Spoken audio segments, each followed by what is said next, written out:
criação de filhos atípicos. Como se preparar? Seja bem-vindo ao podcast Vida 2+. Eu sou a psicóloga Bianca Souza. E eu sou o psicólogo Diego Gaspar. Você já imaginou como é a sua vida? Você que é pai, que é mãe, irmão ou irmã, quem sabe vovó de uma criança dita atípica? Mas o que será que é atípico?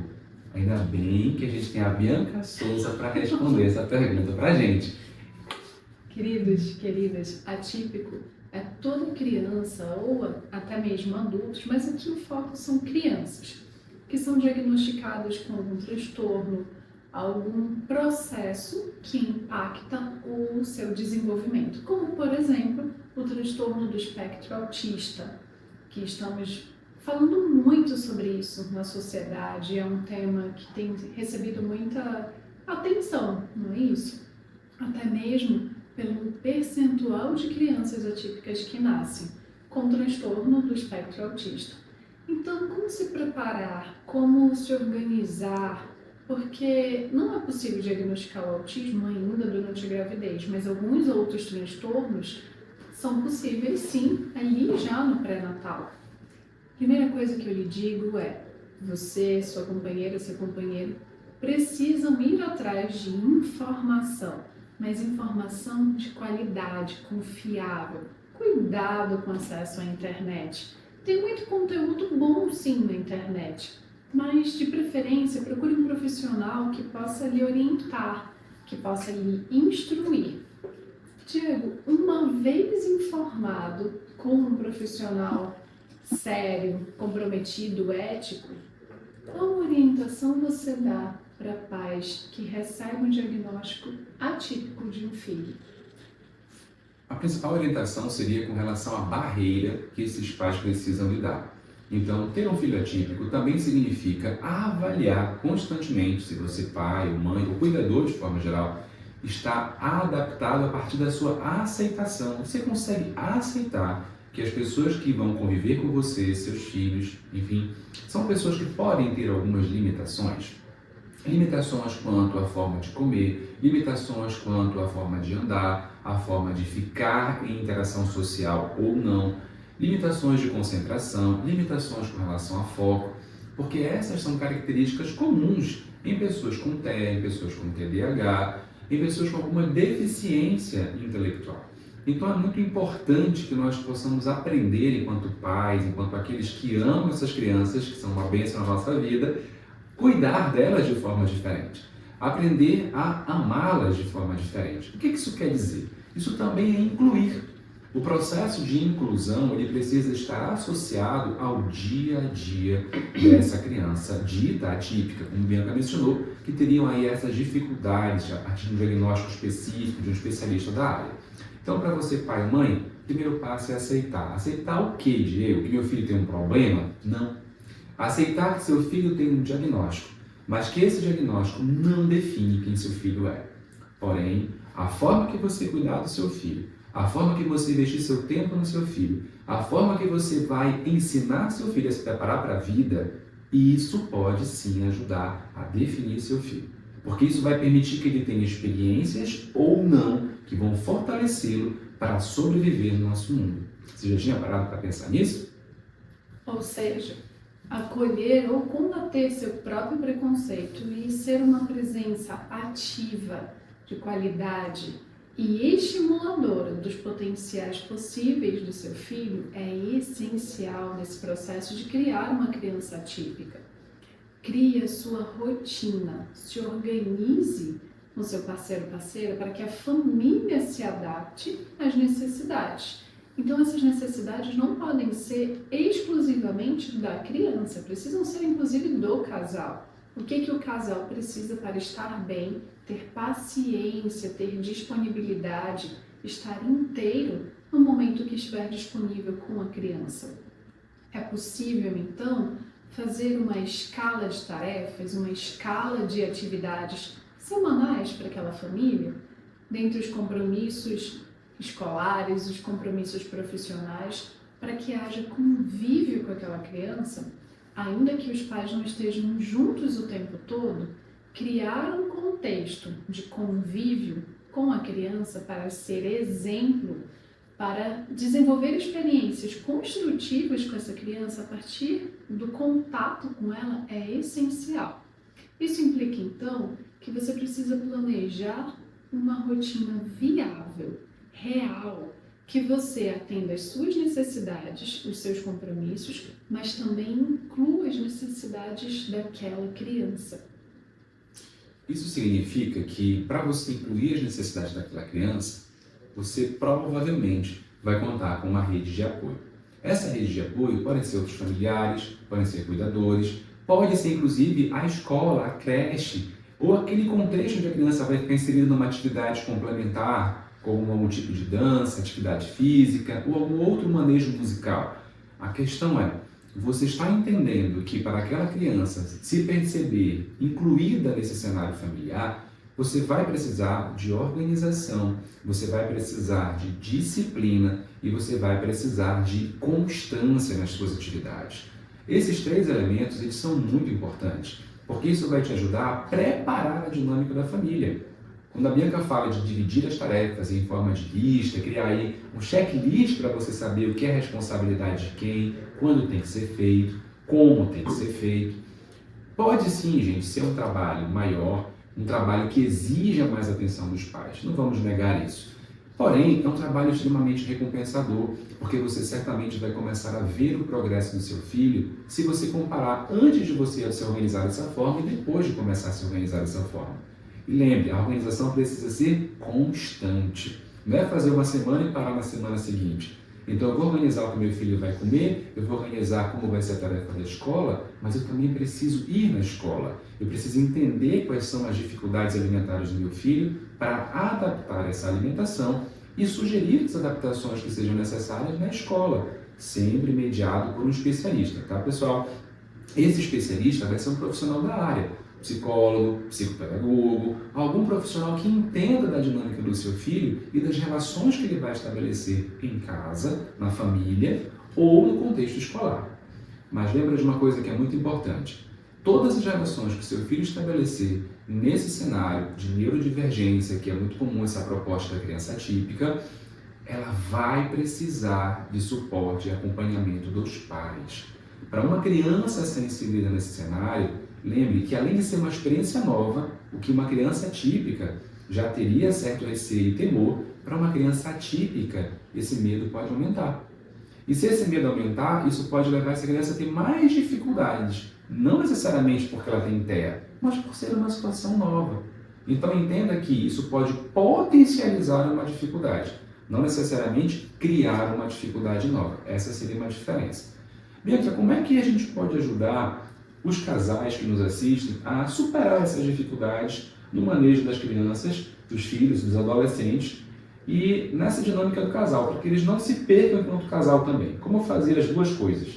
Então, como se fortalecer e unir-se para impedir que o impacto na relação do casal seja ruim na criação de uma criança atípica? Primeira coisa, sejam francos um com o outro. Conversem a respeito das suas dificuldades, até mesmo do impacto inicial quando se recebe o diagnóstico. Desabafem sim um com o outro. Uma vez feito isso, lembrem-se, isso é processual. Não é único, você precisa se revisar continuamente porque a criança se desenvolve. Há outros processos, outros desafios a serem enfrentados conforme ela vai crescendo e se desenvolvendo. Para que o casal, então, se mantenha conectado, é preciso comunicação. Essa comunicação franca, assertiva, requer que você diga para o outro o que você sente, quais recursos você visualiza ser capaz de suportar, de enfrentar e aquilo que você precisa de suporte. Porque às vezes você não dá conta, você não vê possibilidades de agir, de aceitar, de ser mãe ou pai daquela criança típica. Mas seu parceiro lhe traz luz, lhe traz algum tipo, parceiro ou parceira, lhe traz algum tipo de suporte e acolhimento que faz o processo ser menos doloroso. Ou o que o trabalho, porque é trabalhoso, não significa que não possa ser amoroso e muito bom. para que esse trabalho não seja exaustivo. Quando esse casal está conectado e também se implica, se enxergando enquanto pessoas que precisam cuidar de si e da relação, fica mais leve, mais fácil se conectarem para dar o melhor de educação possível para essa criança. Gente, a fala da Bianca é muito pertinente, até porque as estatísticas e várias pesquisas vão trazer isso enquanto indicadores. De famílias atípicas, muitas vezes a figura paterna se ausenta dessa relação. Isso leva a um divórcio e simplesmente abandona a esposa ou a mulher e os filhos. E muitas vezes essa mulher agora ela passa a ser multitarefa. Ela vai ter que administrar a casa, ela vai ter que trabalhar para sustentar esses filhos, ainda que esse pai pague uma pensão. Mas imagina... Isso gera, né, Diego, com licença, um impacto chamado na saúde dessa mulher ou desse homem, quando ficam sozinhos, de burnout parental, ou seja, um excesso de responsabilidade, de tarefas para aquela pessoa que fica sobrecarregada. Então, se ela já está sobrecarregada, como o Bianca está mencionando, imagina que agora ela vai ter que lidar com a própria sobrecarga e ainda com as características desse filho atípico. Então, imagina o quão doloroso pode ser para essa mulher e o quão desafiador pode ser para ela. Mas calma, isso não é impossível de ser superado. A gente só está salientando aqui uma dificuldade. Mas essa dificuldade pode ser sanada quando no momento da gestação, quando no momento do planejamento familiar, nós já temos um vídeo sobre isso no nosso podcast, isso é bem avaliado. Ou seja, quando uma família assume o desejo de ter um filho, essa família também está se preparando para o desafio que essa criança pode trazer. E eu não estou falando necessariamente dela ser atípica, eu estou falando de vir uma criança ao mundo. Muitas vezes os pais querem o filho, mas não querem a responsabilidade de cuidar desse filho.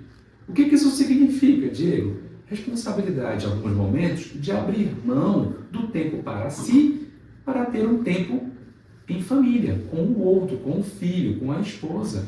Não dá para conviver com tempo de qualidade com a criança se esse tempo não existe. Não dá para dizer que seu filho vai ter aí você enquanto modelo familiar se ele não passa tempo com você. Não pense que se você está no seu tempo, na sua atividade de lazer, seja ela qual for, distante do seu filho, sem interagir com ele, que ele vai aprender com você a ter uma atividade de lazer. Ele pode aprender com outra pessoa, mas se você não está lá, quem será essa pessoa? Pense nisso, porque isso pode fazer diferença na forma que seu filho vai enfrentar a vida. É muito diferente de ter uma criança com autismo, de ter uma criança com TDAH, de ter uma criança com alguma dificuldade, você, pai ou mãe, lá do lado dela, incentivando ela a lidar com aquele problema, auxiliando a descobrir potencialidades, porque ele tem várias potencialidades para enfrentar esses problemas. Não entenda que TEA ou TDAH, TOD e tantos outros transtornos são características determinantes. Ah, meu filho agora não tem jeito. Calma, ele tem diversas formas de aprender. Assim como você aprendeu a ler, assim como você aprendeu a se comunicar, seu filho também pode aprender a enfrentar os problemas que ele está lidando. E se você ajudar, vai ser muito mais rápido que ele vai aprender. Então lembre-se, seu filho, independente do diagnóstico, ele reage a você. Se você se mantém uma pessoa cuidando de si, equilibrada, disponível, na medida do possível, de acordo com a sua realidade até financeira, para buscar recursos, tanto particulares, de tratamento, ou públicos, que existem vários de muita qualidade, especializados, ele vai notar o seu bem-estar, ele vai notar o seu estresse. Então lembre-se que você estará lidando com uma pessoa muito amada por você e que requer a sua inteireza. Então a nossa fala aqui, minha e do Diego, não é uma exigência, é um convite para você, pai, mãe, para você, casal, cuidar de si e considerar, sim, essa possibilidade de criar um filho atípico de uma maneira muito amorosa, com eles, mas principalmente com vocês. E lembre de celebrar as conquistas.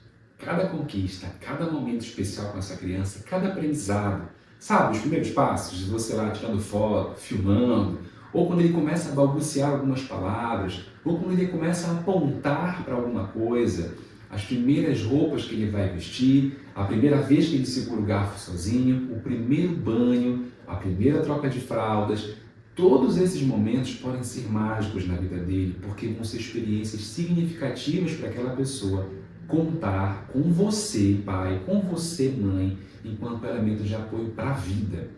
E essa é a proposta do Vida 2+ também, que nós não nos fechemos apenas no vínculo familiar do casal, mas pensemos na família como um todo. E você tem uma família. Você está conseguindo comemorar e ser grato pela família que você tem, ou você só está vendo as dificuldades que você enfrenta? Isso é difícil, eu sei, concordo contigo, pode ser difícil, mas isso é necessário para que nós possamos ser mais felizes. Porque quando nós começamos a ver as potencialidades e o quanto que a família tem feito bem para a gente, e o quanto que nós podemos crescer com essa família, isso faz toda a diferença para a nossa felicidade, isso faz toda a diferença para a nossa profissão, isso faz toda a diferença para a pessoa que nós somos. Diego, você está dizendo então que toda família é perfeita, que não tem problemas na família? Estou dizendo isso, Diego? De jeito nenhum. Estamos aqui considerando pessoas reais, com dificuldades, com obstáculos a serem superados, às vezes até com falta de orientação, falta de acolhimento para as suas dificuldades. Então, se você está nos escutando, se você se identifica nessa situação ou conhece alguém, compartilhe esse vídeo, acolha essa pessoa, não julgue. Só quem vive essa situação sabe os detalhes, as superações, os momentos maravilhosos, mas também difíceis de serem vivenciados. Então, cuidado com o acolhimento, vamos ter mais empatia com quem é um pai ou mãe atípico, inclusive, como o Diego ressaltou aqui, toda dificuldade gera muito aprendizado. Preste atenção o que você tem aprendido no seu relacionamento ou o que precisa aprender para ser um pai ou mãe melhor de uma criança atípica. O que esta criança lhe ensina de valioso e o que você pode retribuir para o seu relacionamento e para a criação do seu filho, para mudar e contribuir para uma construção de uma sociedade muito mais assertiva, muito mais acolhedora e inclusiva. Gente, muito obrigado por ficar conosco aqui no podcast Vida 2+, e até a próxima. Um beijo estalado para você.